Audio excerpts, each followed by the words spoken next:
అందరికీ నమస్కారం అండి. జేడీ వరల్డ్ యూట్యూబ్ ఛానల్కు స్వాగతం. నేను ఈరోజు చేయబోయే రెసిపీ పాలకూర పకోడీ అండి.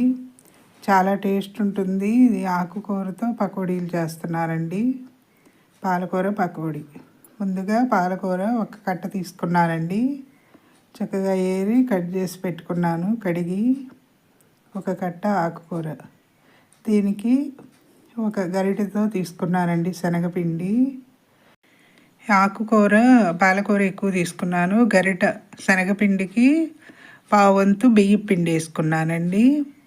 ఈ బియ్యం పిండి వేయటం వల్ల కొంచెం క్రిస్పీగా ఉంటాయి పకోడీలు. దీనిలో ఇప్పుడు కొంచెం వామండి, ఒక పావు స్పూను. అంటే మనం ఎక్కువ చేసుకుంటే కొంచెం ఎక్కువ వేసుకోవాలి. ఇది కొంచెమే కదా, దీనికి తగినంత సాల్ట్ వేసి కలపాలండి. మొత్తం మిక్స్ చేసిన తర్వాత దీనికి ఒక అర స్పూను కారం అండి. కారము వేసాను. ఇప్పుడు కొంచెం జీలకర్ర వేసి కలపాలండి పిండిని. ఇలాగా ఆకుకూర ఎక్కువ ఉండాలి, పాలకూర. ఈ పిండిలు కొంచెం తక్కువ ఉండాలండి. హెల్త్ పరంగా ఆకుకూర కూడా చాలా మంచిది కదా. ఒక పావు స్పూను అల్లం వెల్లుల్లి పేస్ట్ అండి. ఇలా మొత్తం మిక్స్ చేసుకోవాలండి. ఇది పిల్లలకి కూడా పాలకూర చాలా మంచిది కదండి హెల్త్కి.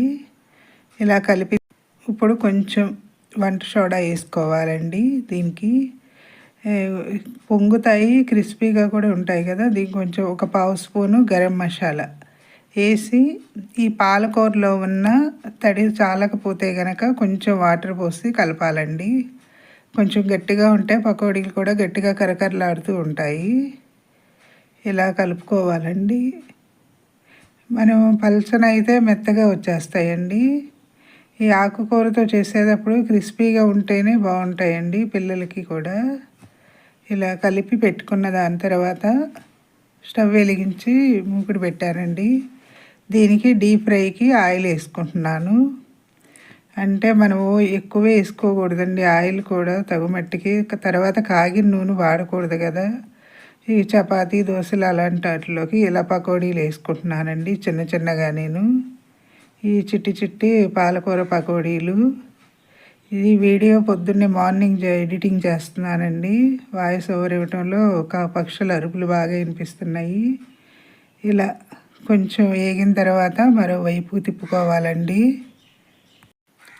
ఇలా ఆకుకూరలతో అప్పుడప్పుడు కూరలే కాకోకుండా ఇలా ఈవినింగ్ స్నాక్స్ కూడా చాలా బాగుంటుందండి పాలకూర. పాలకూరతో చాలా రకాల రెసిపీస్ చేయొచ్చండి. బజ్జీలు కూడా వేసుకోవచ్చు, పప్పు పులుసు ఇవి కూడా చేయొచ్చండి. అయిపోయిందండి. ఇప్పుడు ఏగిపోయిందిరా తీసి మళ్ళీ ఇంకొకసారి వేస్తున్నాను. కొంచెమే అయినా కూడా మనం నిదానంగా వేయించుకుంటే బాగానే వేగుతాయండి. అంటే పిండి ఒక కట్టకే కలిపింది నేను. ఒక కట్ట పాలకూర, ఒక గరిట తీసుకున్నాను శనగపిండి. ఇలా వేయించుకున్న వాటిని ఇవి 2 సార్లు వచ్చిందండి, 2 వాయిలు అయినాయి. ఆకుకూరతో అప్పుడప్పుడు ఇలా చేసి పెడితే ఈవినింగ్ స్నాక్స్కి చాలా బాగుంటాయండి పాలకూర పకోడీలు. సబ్స్క్రైబర్స్ పెరగటం లేదండి. సబ్స్క్రైబ్ చేయండి, లైక్ చేయండి. మరిన్ని వీడియోస్ చేస్తాను. నేను చేసే వీడియోస్ ఎలా ఉన్నాయో కామెంట్స్లో పెట్టండి. కరకరలాడే పాలకూర పకోడీ తయారైపోయిందండి. నచ్చితే లైక్ చేయండి, షేర్ చేయండి, సబ్స్క్రైబ్ చేయండి. మీ లక్ష్మీ కుమార్.